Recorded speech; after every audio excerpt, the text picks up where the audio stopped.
Hello students, इस video के अंतर्गत हम लोग मॉडल एग्जिलरीज यानी विधि सूचक सहायक क्रियाओं के विषय में अध्ययन करेंगे, जिसमें विशेष रूप से यहाँ पर यूज ऑफ वुड लिया है।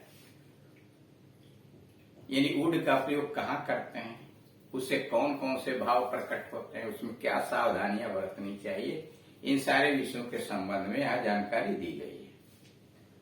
वुड शब्द विल का पास्ट टेंस, वुड जो है विल के पास्ट टेंस का है। इसके प्रयोग को हम ध्यान पूर्वक हमें समझ लेना चाहिए कि क्या सावधानी इसमें होनी चाहिए।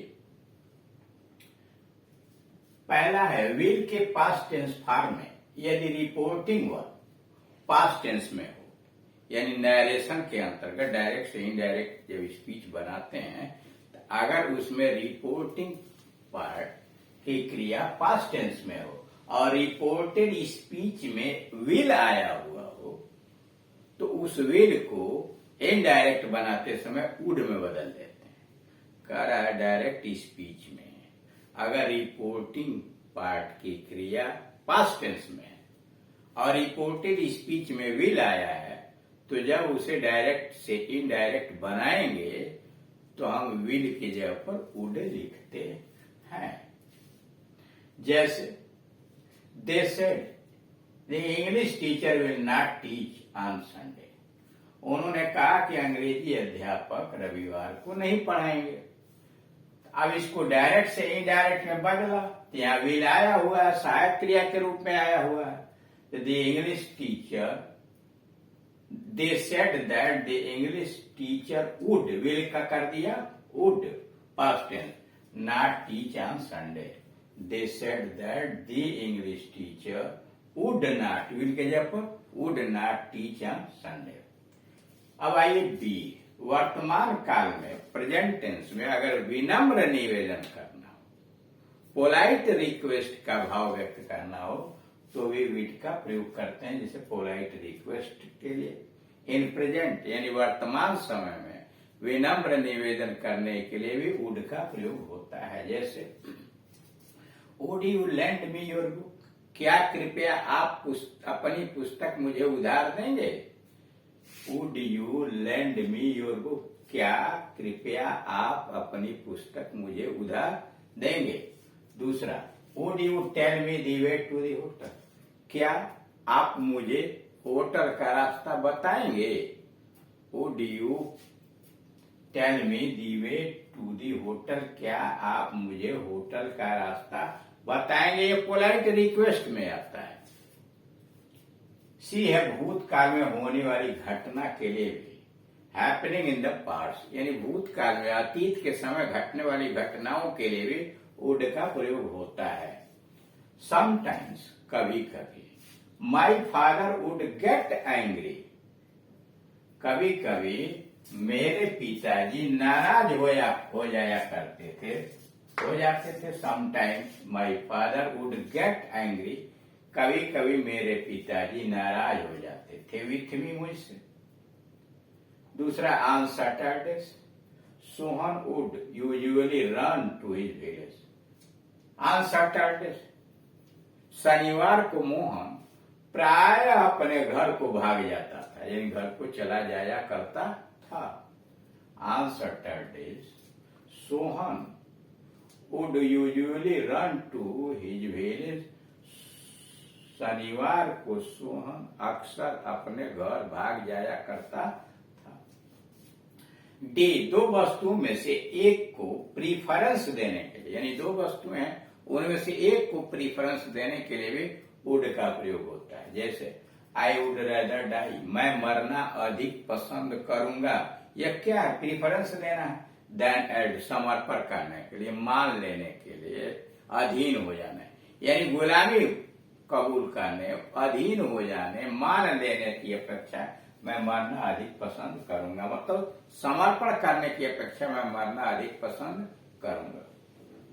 एक तरफ समर्पण करना, दूसरी तरफ मरना, इसमें विकल्प क्या है? मरना अधिक पसंद करना। He would rather starve than beg, भीख मारने की अपेक्षा वो भूखों मरना अधिक पसंद करेगा। He would rather starve than beg, वह भीख मांगने के बजाय भूखों मरना अधिक पसंद करेगा। ई है किसी विश के संदर्भ में, कामना के संदर्भ में भी वुड आता है।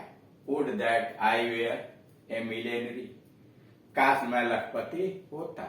Would that I were a millionaire, काश मैं लखपति होता। I would like to go with you to Badrinath, I would like to go with you to Vrindavan, Badrinath, मैं आपके साथ बद्रीनाथ जाना पसंद करूंगा, यह कामना है। हैबिट अथवा एटीट्यूड, किसी का दृष्टिकोण क्या है, आदत क्या है, उसके संदर्भ में भी वुड आता है।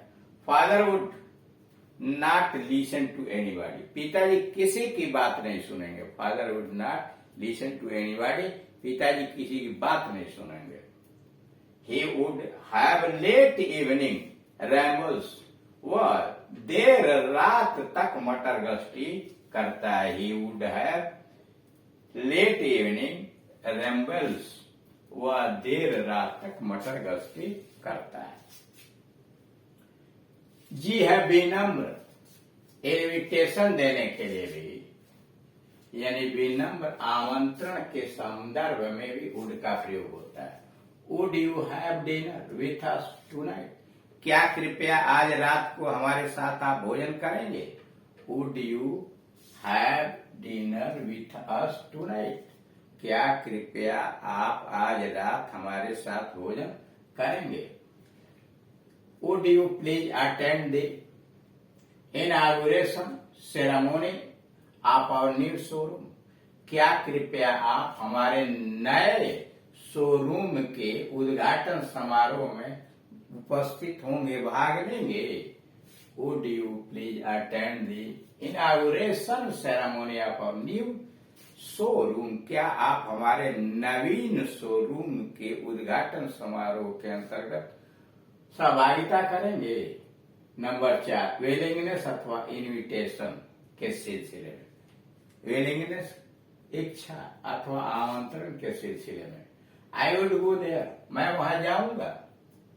If you wish me to do that, अगर तुम मुझसे ऐसा काम करने के लिए सोचते हो तो I would go there. If you wish me to do that, अगर तुम मुझसे वह करने की उम्मीद करते हो तो मैं वहां जाऊंगा।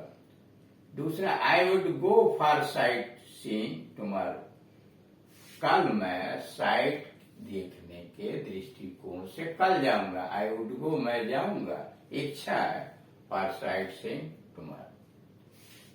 आई डिटर्मिनेशन प्रकट करने के लिए, दृढ़ संकल्प प्रकट करने के लिए। आई वुड सपोर्ट यू, मैं आपका समर्थन करूंगा। कम वाट में चाहे जो भी हो जाए, कम वाट में चाहे जो भी हो जाए, मैं आपका समर्थन करूंगा। क्या है, दृढ़ इरादा है, डिटर्मिनेशन प्रकट करने के लिए। I would support you come what में। He would certainly give up smoking, वह निश्चित रूप से धूम्रपान त्याग देगा। He would certainly give up smoking, वह निश्चित रूप से धूम्रपान त्याग देगा। जे संभावना, टू एक्सप्रेस पॉसिबिलिटी, संभावना व्यक्त करने के लिए भी वुड का प्रयोग होता है। She would be back by 10 PM, वह संभव है कि 10 बजे रात तक वापस आ जाए। She would be back by 10 PM, संभव है कि वह 10 बजे रात तक वापस आ जाए। The guest would have arrived when we reach home, जब हम लोग घर पहुंचेंगे मेहमान पहुंच चुके होंगे। The guest would have arrived, संभावना है मेहमान पहुंच चुके होंगे जब हम घर पहुंचेंगे। कि है काल्पनिक शर्त अगर व्यक्त करनी हो तो वहां भी वुड का प्रयोग होता है, यानी काल्पनिक इमेजिनरी कंडीशन में काल्पनिक शर्त व्यक्त करने में भी इसका प्रयोग होता है। जैसे हैड ही वर्कड हार्ड, अगर उसने मेहनत किया होता। ही वुड हैव पास्ड, तो वो पास हो गया होता।